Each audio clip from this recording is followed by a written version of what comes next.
Magic ಸಂಖ್ಯೆ ಮಾಡೋಣ. ತುಂಬಾ ಚೆನ್ನಾಗಿರುತ್ತೆ ನೋಡು. ನಿನ್ನ ಮನಸ್ಸಿನಲ್ಲಿ ಇರುವಂತ ಒಂದು ಸಂಖ್ಯೆ ಬರೆಯಮ್ಮ. ನಾನು ನಿಮಗೆ ನೋಡ್ತಾ ಇರ್ತೀನಿ, ಬೋರ್ಡ್ ಮೇಲೆ ನೋಡೋದು ಬರ್ದಿ. ಅದಕ್ಕೆ 2ರಿಂದ ಗುಣಾಕಾರ ಮಾಡಿ.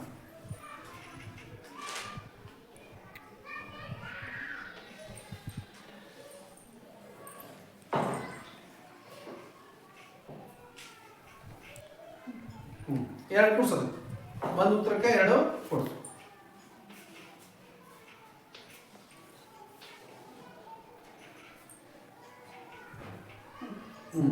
ಅದಕ್ಕೆ 5ರಿಂದ ಗುಣಾಕಾರ ಮಾಡು. ಒಂದು ಉತ್ತರಕ್ಕೆ 5ರಿಂದ ಗುಣಾಕಾರ ಮಾಡು.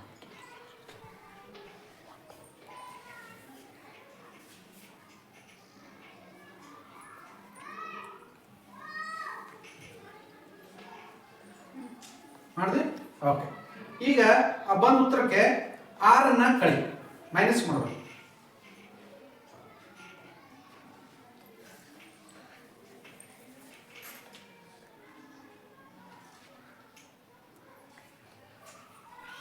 ಬಂತಾ? ಓಕೆ, ಈಗ ಆ ಬಿಡಿ ಸ್ಥಾನದಲ್ಲಿ ಬಂದಿರುವಂತಹ ಉತ್ತರವನ್ನ ನಾನು ಕೊಟ್ಬಿಡು, ಅಂದ್ರೆ ನಾನು ತೆಗೆದಾಕ್ಬೋದು, ಹೊಸಾಕ್ಬೋದು.